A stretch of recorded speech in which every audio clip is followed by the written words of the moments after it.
What is this picture you sent me? You got picked out some books there, I see, over there at the Barnes. How have they not shut down Barnes and Noble yet? Every time I go, it's packed. The fuck, man? I'm waiting in line. Fucking. It's crazy. How many books did you end up getting? What'd you get over there? What do I see here? 4? No, it was 3. 2, 1. It's the Shant and Ari podcast, you guys. Episode number 76. Can we get a confirmation? We're getting a fact check right now as we speak. Shant, how you feeling tonight, big guy? I'm good, man. I'm good. I got 3 books. We are episode number 76. Good job, Adi, in remembering. Fantastic. You guys could tell our preparation for this one has been solid. Oh, yeah. Came with the heat tonight, baby. Yeah, so I got 3 monster books, man. I'm fucking pumped. What was the mindset going into picking these out? What was sort of going through? How were you feeling that day when you walked into Barnes and Noble? So I kind of got... So I wasn't going to buy all 3, right? I was going to buy one of the 3 books. So I'm like, okay, let me look at the books, touch them, feel them, read the back, see which one hypes me up more. And that's the book I'll go for. Couldn't find the book. So I go to the customer service. I'm like, hey, can you tell me where these books are? These 3 books. And, I'll go get it. She's like, yeah, sure. She came with me, like showed me, went to finding one we couldn't find. We're looking all over. She called somebody. So she put like 20 minutes with me, man. Did you tip her? Yeah. So she gives me the book. She's like, "Oh wow, you're getting into it this next couple of months." I was like, "Yeah, all right, ring it up, man. Fuck, man, I'll just return it later." Why didn't you just get these off of Amazon? Though? I don't get it. You really felt like going there? I like going to okay. So I was going to Barnes and Nobles to get these books. I could have got them online, right, on Amazon. But it gave me a reason. So I've heard they started selling sports cards at Barnes and Noble. So I was like, all right, maybe I could sneakily get some. I knew you'd do some fucked up shit like that. They sell sports cards at Barnes and Noble? Yeah, I've heard a few stores like that. And I went there. She's like, oh, yeah, we finally got some, but we sold out, right? Because they sell out anywhere. They sell out in Target. They have them at Target, Walmart, and they sell out within seconds as soon as they hit the shelf. So I'm like, no one's going to check Barnes. And let me go to Barnes and Nobles. I go, it's sold out. So I left with books instead of cards. That's good. Maybe they'll teach you some secrets about how to pick these things up wholesale. Funny. Yeah. I've been listening to some audiobooks back to back these last few days. What are you on right now? Which what's your? I haven't heard about. I'm gonna take a strange twist. I've been listening to audio wine books regarding wine. They have books on wine? A lot. Not like a podcast, like a book. Like a whole book dedicated to the study of wine. And what do they talk about? Like red is this, white is that, like red wine, and they come from grapes. Maybe I'll give like an every man must know podcast episode of wine. I've been trying to get into it to compete with my friends. You might need a wine expert to hop on. Maybe. Who do we know that's a wine expert? I don't know. I feel like Sacco low-key knows a lot about wine. Never drank it, but he knows everything about it. Not a big fan. So yeah, I've just been listening to. So basically what I want to know is the selection of books. What do we got here? We got Titan, in case you guys are wondering what's on Shant's to-read list. Yeah. Titan, The Life of John D. Rockefeller. We've got Elon Musk. No idea what the title is because the light was hitting the front. And Tony Robbins, Awaken the Giant. It's a #1 national bestseller.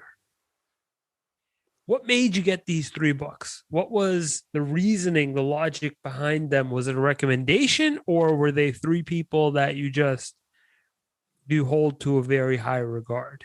So the Rockefeller, Johnny Rockefeller, I've been hearing a lot about, obviously I've known about him, but like I've been hearing more and more about him, how he'd be the wealthiest man right now in the world. I have spoken to one of my clients. He is a very wealthy man as well. And he's read that book, and he's kind of learned some tricks from that book. So I was like, you know what? That's something that's always been on my mind to read. Elon Musk, I mean, that dude right now, man, he is like the most famous person. Like, since Trump's been gone, he's literally anything he says is like news right now. And I feel like that guy's a genius. And I just want to hear a story. And like, and this is the thing, like, I don't think I'm going to be Elon Musk. That guy's a fucking genius, right? Like, I don't care. He started in a basement or whatever these stories are. Like, that guy is a straight up genius. And I can never be Elon Musk. That guy is one of the smartest people in history of the world, probably. But just want to see how he operates his like businesses, how he thinks about certain things, so he could pick stuff up.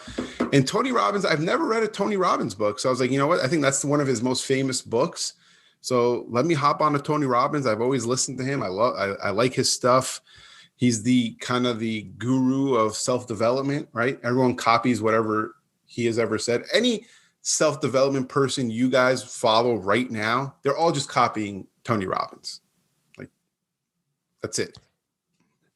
Very specifically, let me know how you're liking the Tony Robbins book. As far as the Elon Musk, I'm sure, and sort of giving light to our topic for tonight, I'm sure that Elon Musk has made some detrimental mistakes in his career. But I feel like if you're not making mistakes in your career, you're not really going forward. You're not actually doing anything, I don't think, if you're not making mistakes. Like, what could you be possibly on the verge of greatness if you're not fucking up here and there?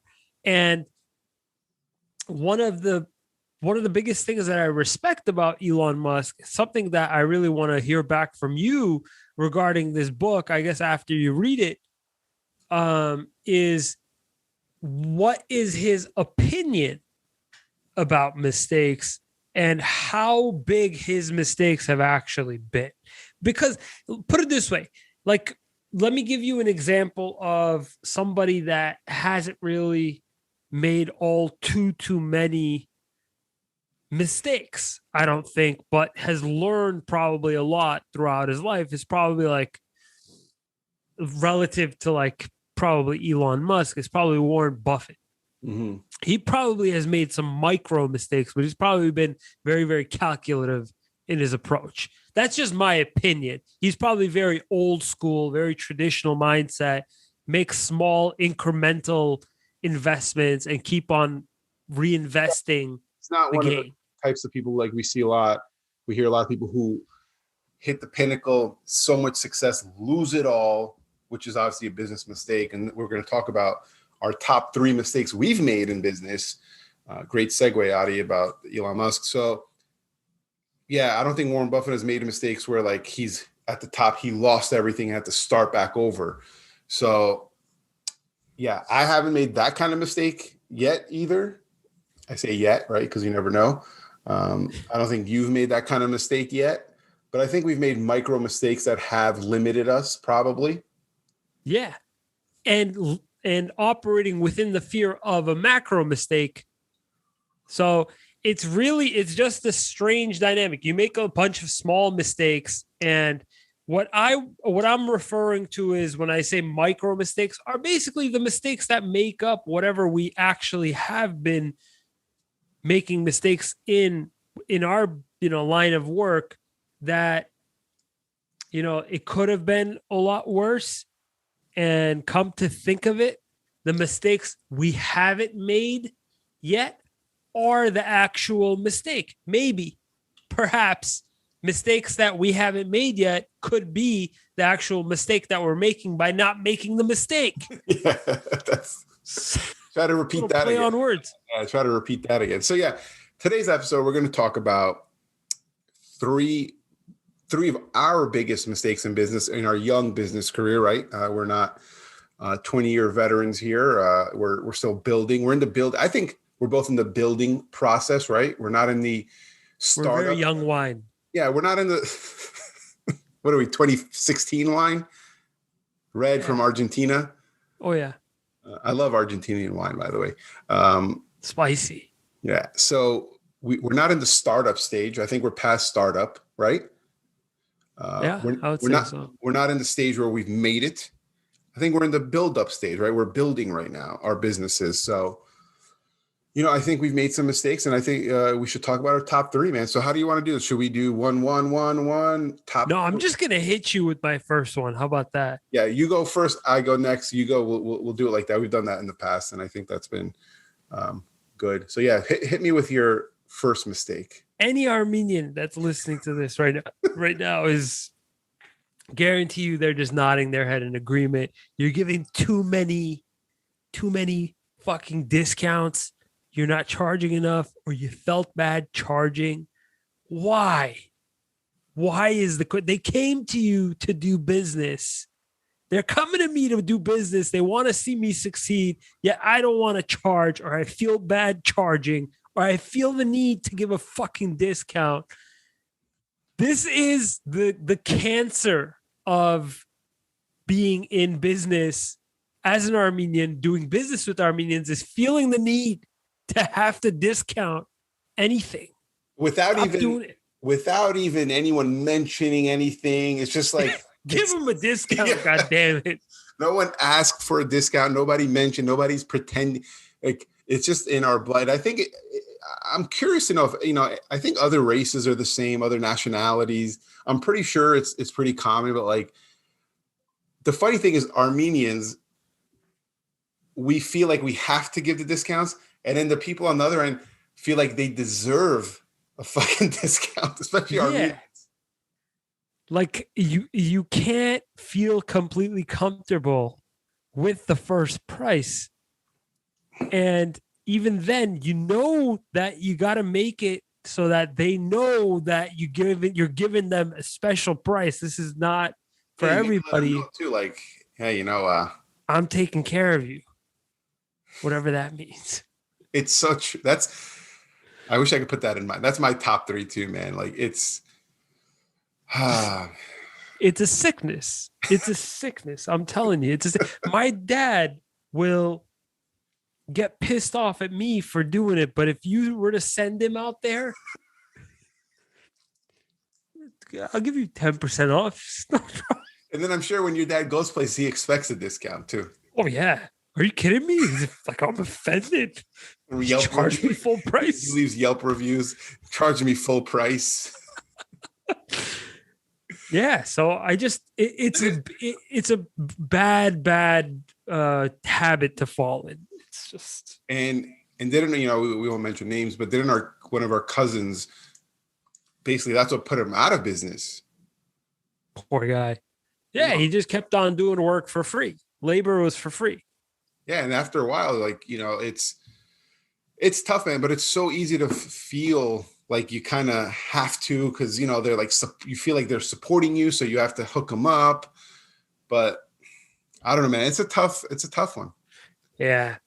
So I stopped doing it. I just started just making it just like a thing. Like it's okay to just ring them up.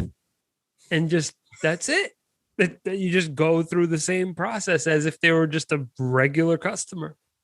Yeah, I know a lot of Armenians. I know my one other friend. Like everyone feels that, like, it's. I think what you should do is just charge them more, like add tax. Are you paying in cash? How are you paying? Wait, you're Armenian? Oh, okay. So yeah, that price, hang on, 10% extra. Hold on. So we press the Armenian button. Let me convert to AMD. Let's go to the Armenia fund. I mean, you could do that. Charge Armenians more. Different topic for a different day, but so yeah. What's one of your biggest mistakes? So this has been my biggest, and this has cost me hundreds of thousands of dollars right now. Oh, that's a lot of dirhams. Oh my God.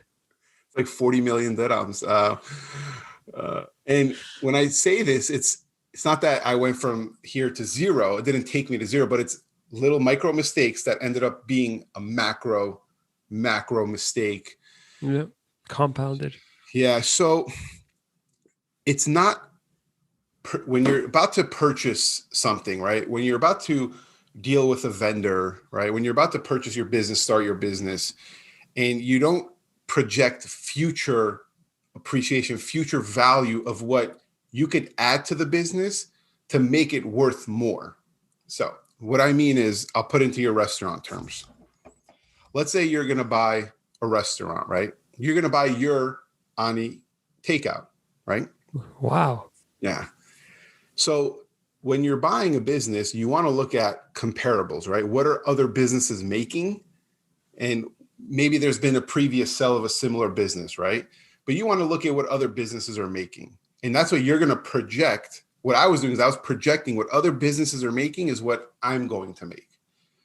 Right? Sound about right? Are you with Yeah. me so far? Okay. Yeah. So instead of saying, okay, this is what all other businesses are doing, this is how much they're making. If I now do X, Y, and Z to do a value add to my business, right?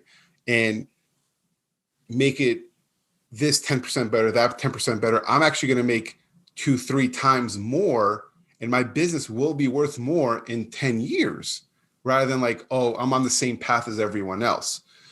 So what I was saying is I was about to purchase a couple of fourplexes, apartments and stuff with my business partner 2-3 years ago.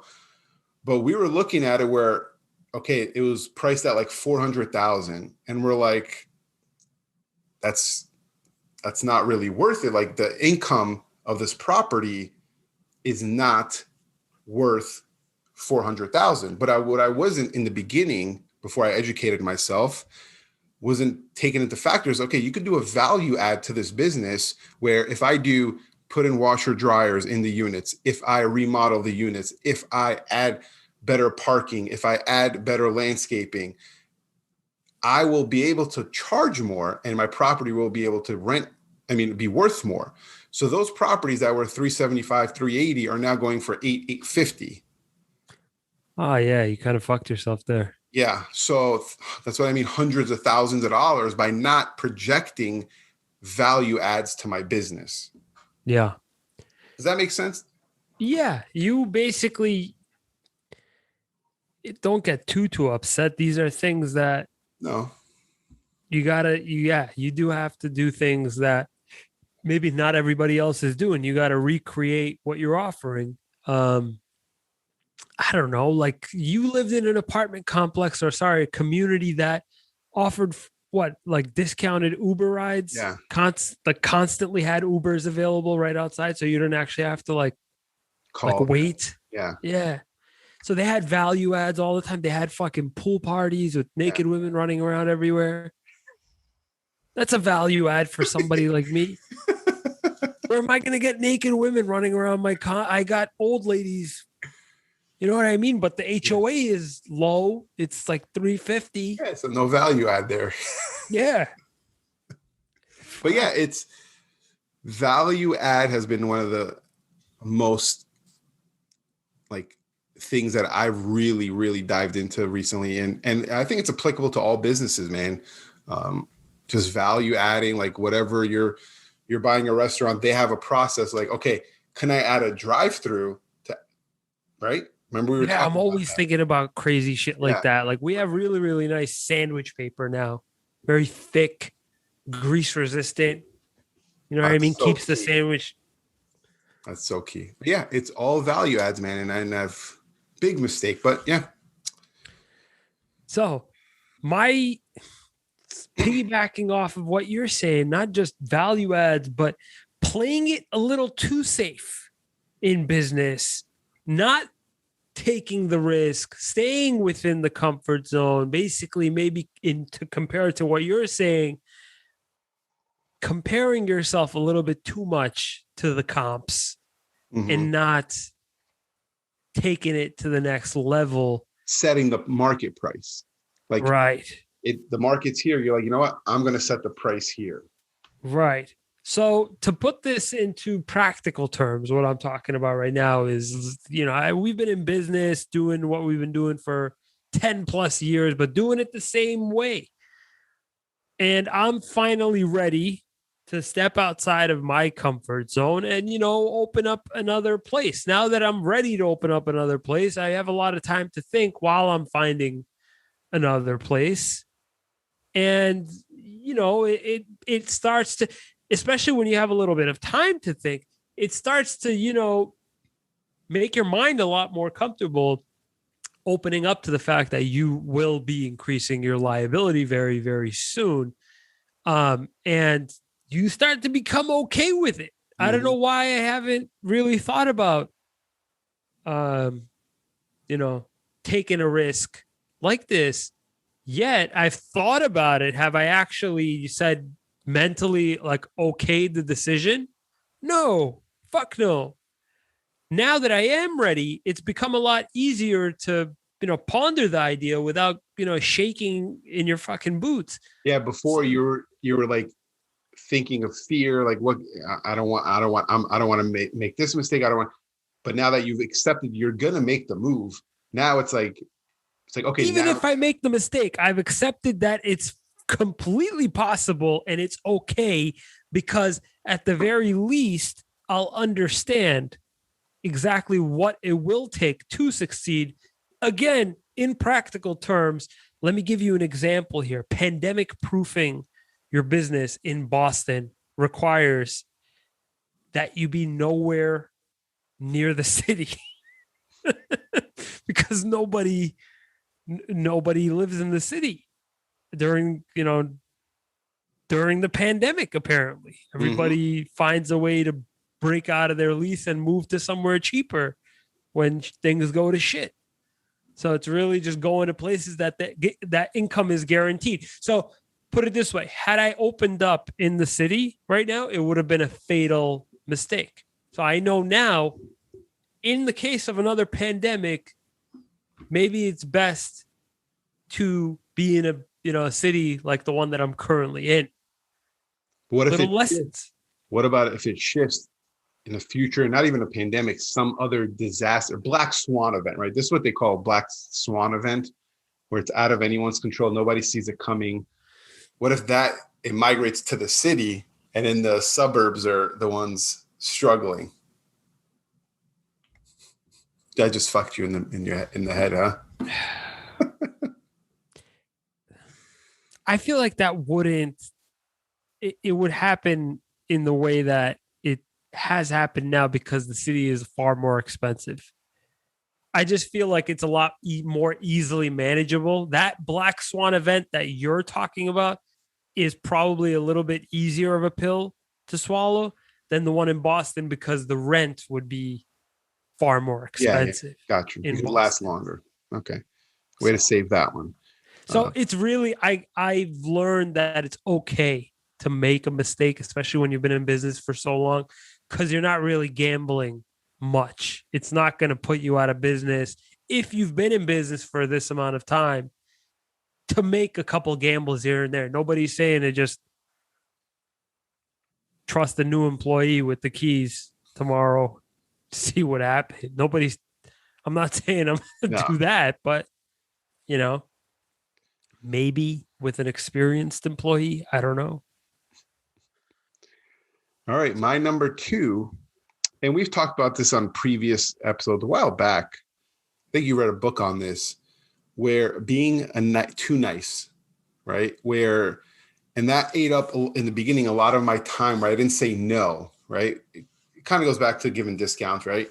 To the Armenians, but not saying no when I knew it wasn't going to lead to anything, when I knew this was kind of a waste of my time, not putting my foot down up front and saying, hey, this is not going to work for either of us. Let's just part ways right now. You didn't end up reading that book, did you? No, Robert Glover, No More Mr. Nice Guy? No. It's such a good fucking book, man. It's not even just for relationships. It's just, well, remember we were talking about how, like, you you saying yes to everything kind of makes you a psycho. Yeah. Well, you kind of talked about the whole book. I'm trying to go back to see which episode that was. You guys should go back and listen to that one. That was a really good. That was season 1, I believe. Um, Yes, season one. I remember that season. That was a good season.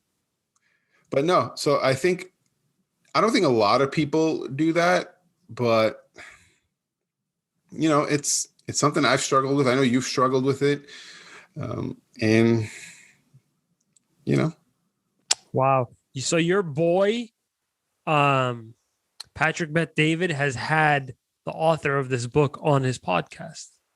oh yes, I watched that whole thing. That was actually good. He talked about the book. Did he really? Wait, what's the? It's Patrick Bet David. What's the guy's name? Robert Glover. David Robert, because I think that's the. Yes. That's why I didn't read it because I watched that whole thing. It was really good. Really Yeah. good. So you're saying that you've been too nice and not wanted to turn down or disagree with customers. You've always sort of wanted to satisfy them or appease their requests. Is that what you're sort of getting at, Sean? Yeah. Yeah. Exactly. And it was a mistake because you waste a lot of time when you could be helping out other people. Just stuff like that. And I think. Let me ask you this though. Were you doing it more in the beginning of your career or have you been doing it consistently throughout your life? Sort Uh, of curious. Is this a life throughout the practice? life. Yeah, throughout the life. Who did this to you? What do you mean who did this to me? I don't know. Like, who made you? Who made you a nice guy? Was it? I think our parents. Everything comes from our parents, man. I put it this way: my dad is not like this. No, he's not. He is really like. I feel like it's all. You know what it is? I think my mom made me a nice guy. Yeah, well, because she was always pissed off at my dad for being a fucking dick. Yeah. Yep.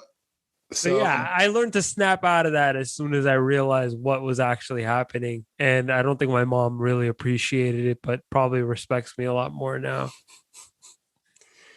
So what's your last one?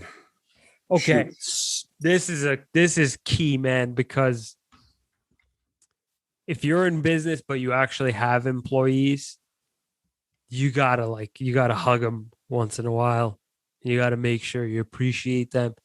So the key to any successful business is employees.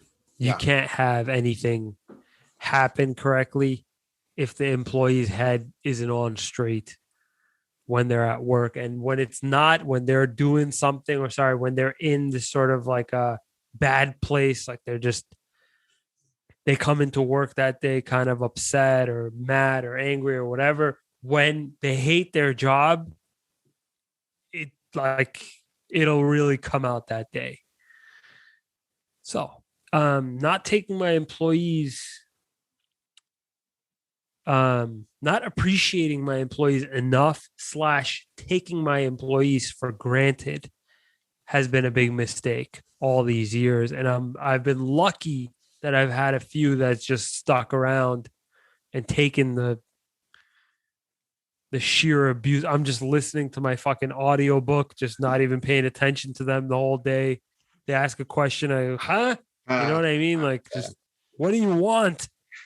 Like, oh, it's just a good part too. I was just listening to shit. Yeah, like fuck. I gotta rewind now. What's up? What do you need? Your fucking questions. The garlic sauce is out. Great. Yeah. Who's gonna do it? Me or you? Anyway, so you gotta appreciate people here and there. It's just like any solid team. You got to make sure that your teammates are. I think what a lot of managers, bosses, owners, but people forget, man, like employees are human, right? Like they go through shit, like their own life. Like they have a life, and sometimes they could be going through a breakup, right? They could be going through with an asshole boyfriend or girlfriend, and they're coming into work. So they're not always going to be in the best mood every day, working their ass off because they don't own the business like you. So when they come in, and I think if you get to know your employees, you really understand them. Now, if this is an every week occurrence, they're coming in pissed, then that's a different issue. But Yeah, you got a shit employee. yeah, You but gotta. if it's an employee you understand, and they're kind of off, like don't just be like, hey, why are you not? It's like, yo, understand them, like be human. Yeah, hear their problem. Maybe you can help them. Yeah, and maybe it's not even getting involved, but like if you know your employee well enough, they're having a bad day, they're going through shit. You're like, hey, I'm gonna leave them alone a little bit, let them slack today. I'll pick it up a little today. Let them kind of, you know. Yeah, 100%. And I'm with it. I'm hip to that idea completely. And it's only after realizing when you don't have them for a little while or you're missing a good one for a little while, you start to really appreciate them when they're there and they're working, they're turning the wheels of the business. So, man, it's just sometimes, man, you get caught up in your own bullshit. You don't have time to appreciate and fucking baby your employees. Yeah, So it's a yeah. good one. So my last one, um, it's basically, I was going to take it a couple different ways, but it's basically, so when you come going into business, and if you've never done, ran a business before, if you don't have experience in it, it's very challenging, right? So in the beginning, I wasn't asking for help, right? Or advice or, having a counsel, right? Like, and it's important in the beginning when you're not experienced. I wasn't experienced, right, in business. So like reaching out to like maybe you or someone, be like, hey, I'm struggling with this. What am I missing, right? And experienced business owners will show you things that you're not even seeing, right? Because they're looking at it from above, and because you're in it every day. And I think just asking people, like going out of your comfort zone, like talking to people and just be like, hey, I'm struggling with this. And the number one thing that I've learned that people high achievers hate is when you ask for advice but don't do it. That gets kind of bored. That gets old really quick with people. So like if you're gonna also go ask for help, take advice, and that's why, because I have a lot of like high net worth, high achieving people in my circle, because I started after a while going to them for advice and asking, and they started realizing it's like I'm doing what they told me. Like, Yeah. So they follow up too and like they give you a progress report on your. yeah, and now whenever I need something, they're there for me, right? Because I showed like, hey, this guy's going to take my advice I seriously. value it. Yeah. You Yeah. value their advice. It's So huge. I can't tell you how many times I've looked at somebody after they've given me advice and I've just been like, what the fuck are you talking about? But it was good advice. It just yeah, it I just didn't want to do it. So I'm with you. That would probably piss me off too. Like you're asking me for lease advice. I'm telling you what to do, yeah, but you spend an why aren't you hour. doing it? You spend an hour with them. You're like, hey, John, go into the place, say this, and an hour you spend with them, right? Let's say you spend an hour with them talking, blah blah blah, and then it's like you go in this, and then your target price is 400 a month, zero down. You follow up with them because you're like, oh, I wonder what happened with John. You call John next week. He's like, yeah, Fuck that one up. I didn't say what you said. I kind of went in. I thought I said if I say this, it'd be better. You're like, Ah. but you've heard So those. Yeah, you've oh heard that yeah, one. all the fucking time. They listen because I texted. I texted the summary. So anyway, question for you: do you think that part of this has a lot to do with you don't even know what you need help with? Like you don't know what you don't know. Yeah, But the thing is that you never actually opened yourself up to maybe consulting with like somebody in general. Like if I go say I need just general business advice. Maybe I'll ask like the local like Ammo. I'll ask like one of the guys my dad's friends, like, what do you know about investing? Yeah. And he'll be like, I don't know shit, but you want to ask him. Yeah. And do you think that it's just not, you weren't even putting yourself out there? You were doing a string of Google searches and just making like small discoveries along the way. Yeah, because especially in real estate, man, there's so many things you could do, so many like shiny toys. We've talked about that too. And so when you're in it, you're like, you don't know what to do and you're kind of stuck. So I literally like went to like a mentor early and was like, dude, what do I do? And he's like, what do you mean? I was like, no, I need to know like from the time I wake up to the time I go to sleep, like, what do I do? Tell me what you do and I will do that. Because I didn't know where to start. Right. It's crazy. It's crazy what one can learn just by just asking or just putting themselves out there. Like, I'm positive if I were to just put on my Facebook status tomorrow, would love some pointers on investing in Bitcoin. Yeah, because think about it. You could be searching hours, right? Doing research, looking that you don't know what to like. You're like, what does this mean? You're reading a book, you're listening to a podcast. Simple. Hey, who here knows about Bitcoin? Yeah. Talk to or someone. like wine, right? Like Yeah. if I, texted a few of my buddies, like, what do you know about wine?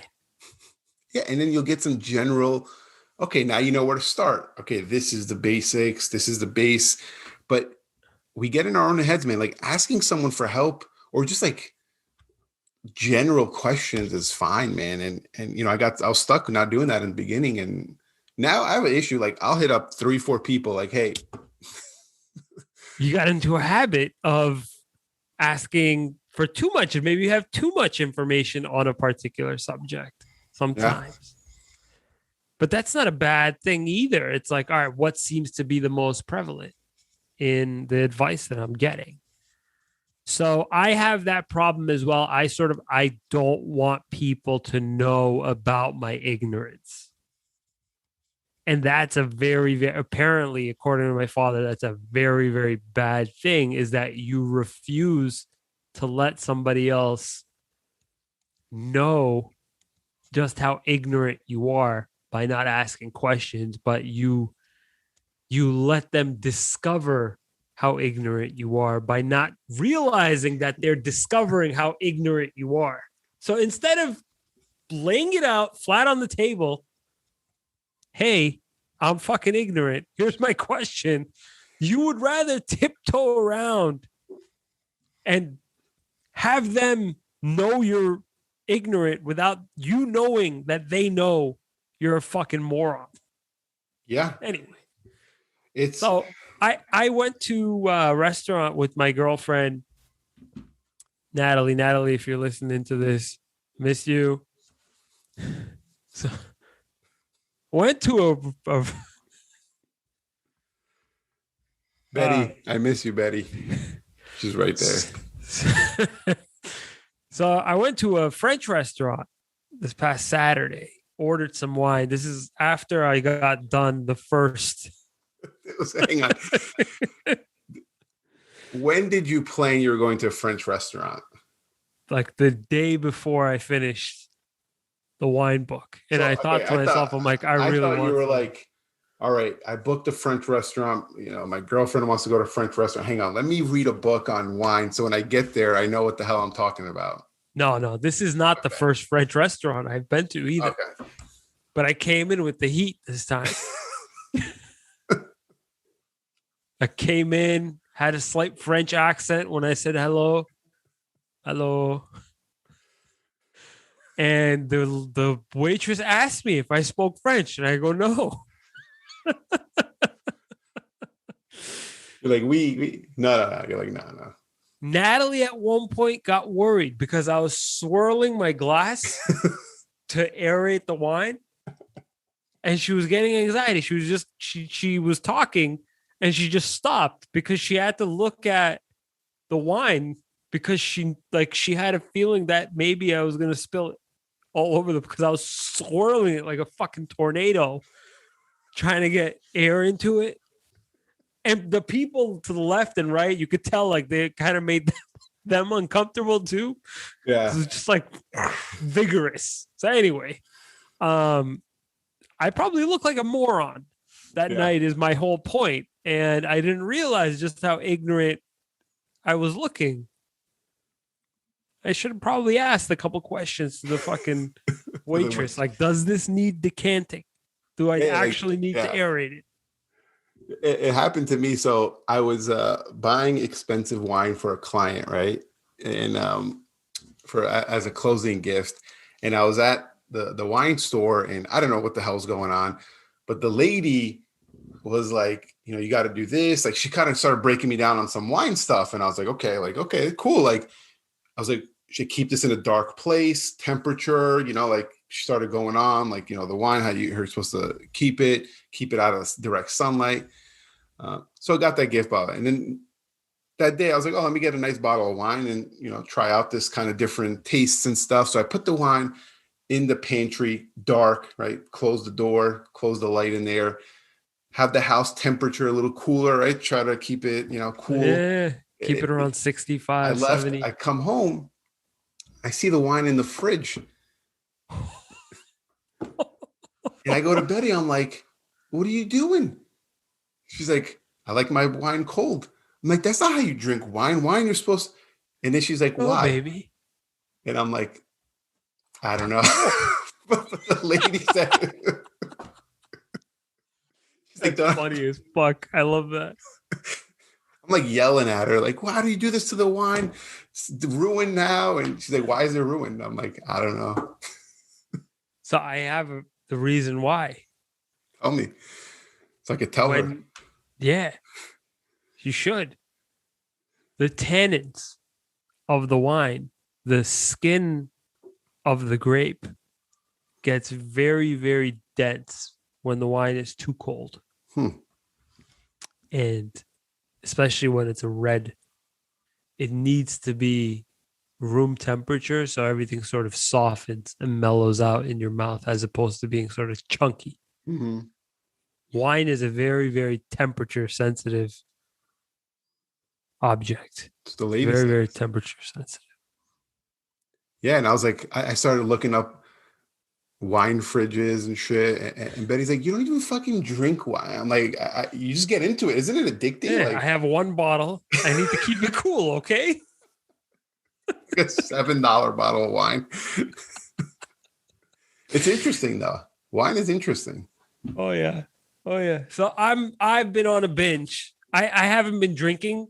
I haven't drank since Saturday, but I've been continuously listening to all this so that I can, like, put it this way: California Chardonnay and French Chardonnay, completely different tastes. You know, it's insane. It's just. But you know, I've been same to grape. A vineyard wine tasting in Italy, so I'm probably more experienced than you are. Very, yeah. I'm not even going to disagree. I don't know shit. I've only been to one vineyard. It was in New York. So what the fuck do I know? Yeah. I didn't understand the lady the whole time, but yeah, it was a vineyard wine tasting in Italy. Pinot Grigio. And I became an expert in olive oil. Ooh. Do you know how olive oil is supposed to be like kept?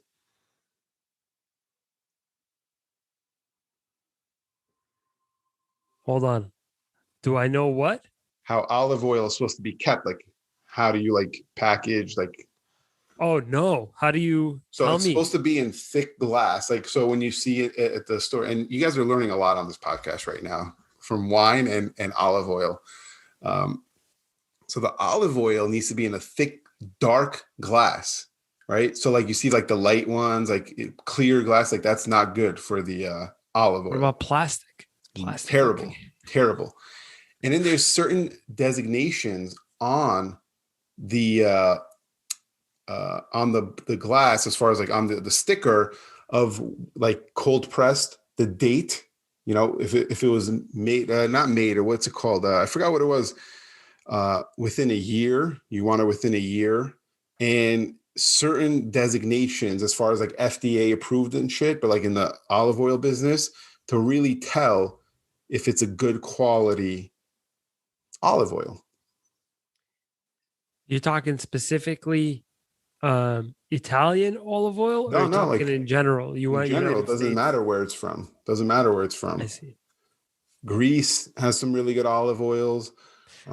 I didn't know. I didn't know that. But I knew that wine had that.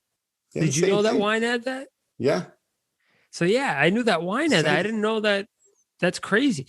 And the whole glass bottle, dark glass bottle, makes a whole lot of sense because some of the best that I've ever seen have just been really, really dark colored. Is that to protect it from light? Yeah, yeah. So next time you guys are at Ani Takeout, make sure your olive oil. If you see the olive oil,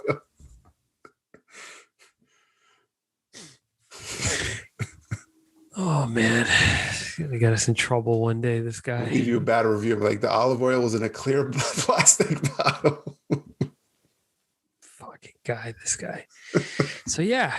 On that note, um, business mistakes and olive oil qualities. I think we should wrap up for tonight. Sean, Yeah, I what do think you say? that's all I got for. We should have like a legit wine episode.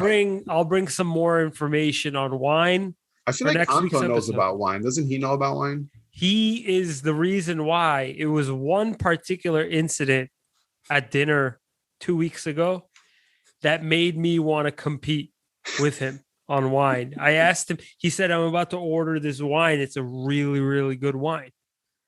And I go, what makes it a good wine? And he goes, like, almost like, are you questioning me? He goes, I don't know. It's just a really good one. And I was kind of like serious. I wasn't trying to be a wise ass. I was just like, no, what it did. Don't worry about it. Yeah. Just order it. Yeah, it's fine. Just fuck myself then. And like, I didn't know. Like, I didn't know if he just like I was supposed to know. If I know anything Yeah. about wine, I know that one is good. It's like a Robert Mondavi, just a typical. Just it's gonna be a good wine. Okay. So it wouldn't be a bad idea maybe to know some things here and there about, you know, California and anyway, let's next week I will bring a tiny bit more information. Maybe I'm you'll bring excited. some information. Maybe we'll get an expert at some point and great. I'm looking forward to it. All right. Good night, Shant. All right. Good night, everyone.